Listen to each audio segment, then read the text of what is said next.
Oh my god! It's Kyle Rayner in 6-inch form in the classic looking suit.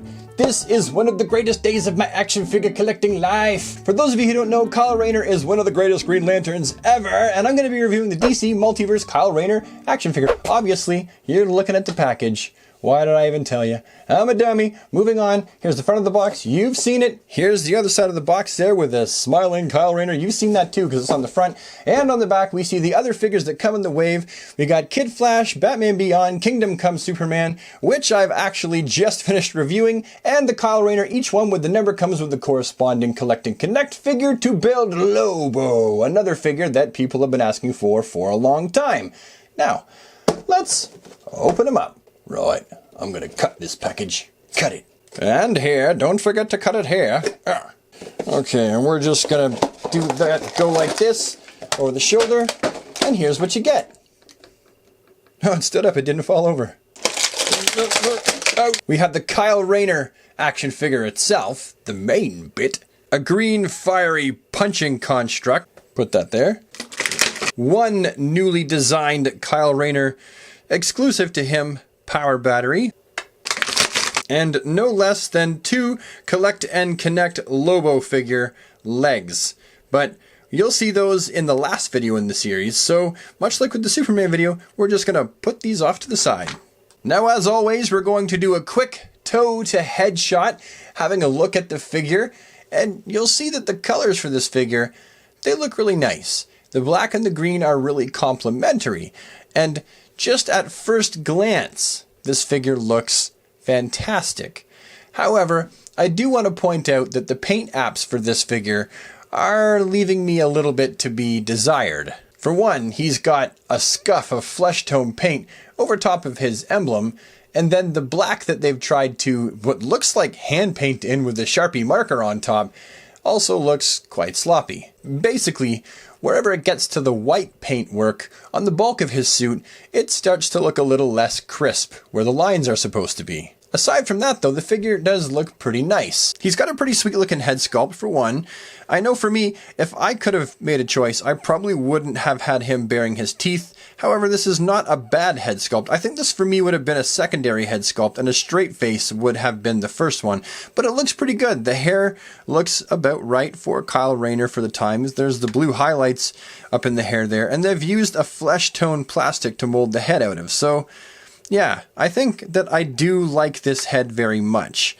And the same thing with his gauntlets here. Those are new sculpted pieces here, and they're actually sculpted in green. And the fists are also newly sculpted pieces, and you can see that Kyle has that ring that's been sculpted on the end of his hand there. And it also looks really, really nice. He's also got the sculpting in the knees here. At first I thought, oh, he's got all new boots, but he actually doesn't. It's only the knees that have been newly sculpted.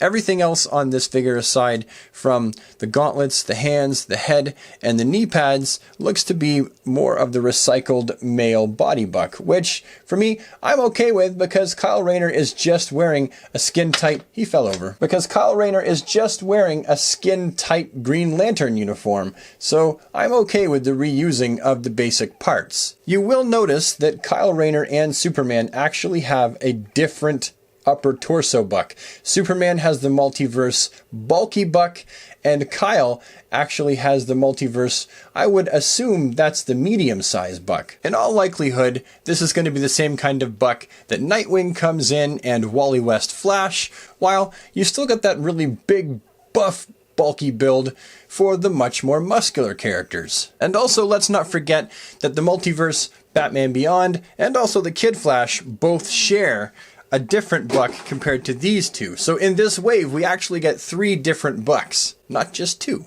The construct fits on his hand simple enough. It's just some simple Green Lantern power energy on the tip of his fist for when he wants to clobber Sinestro up the side of the head. And the lantern fits nicely in his hand, just like so. I do think it's kind of fun that the power batteries now are actually made up of multiple parts rather than the old ones, which were just one piece and then they're sculpted on. These actually have a different color green.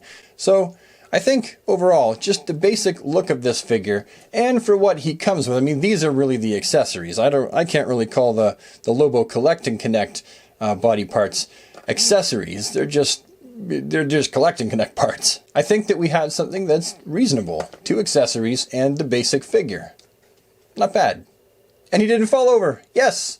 Okay, so as for the posability and articulation of this figure, here's what we got. The head's on a ball joint that does not have a hinge, it's just the regular typical DC Universe Classic / Multiverse style ball peg. The shoulders are on that typical DC Universe Classic / Multiverse style hinge swivel, which gives the arms a pretty good range of motion. Kyle's got the bicep swivel that we've grown accustomed to seeing on Multiverse and DC Universe Classic style figures. And he has the single jointed 90-degree elbow that doesn't pivot or swivel or anything, but you do get that 90 degrees out of it. Kyle's also got rotation and hinges in his wrists, the typical DC Universe Classics Multiverse style ab crunch, a tornado waist, ball jointed groin, which gives a really good range of motion all around, a thigh cut at the top of the leg, double jointed knees, which everybody always all the time wants to see on their figures, and then he also has a hinge that is a pivot, which is a major improvement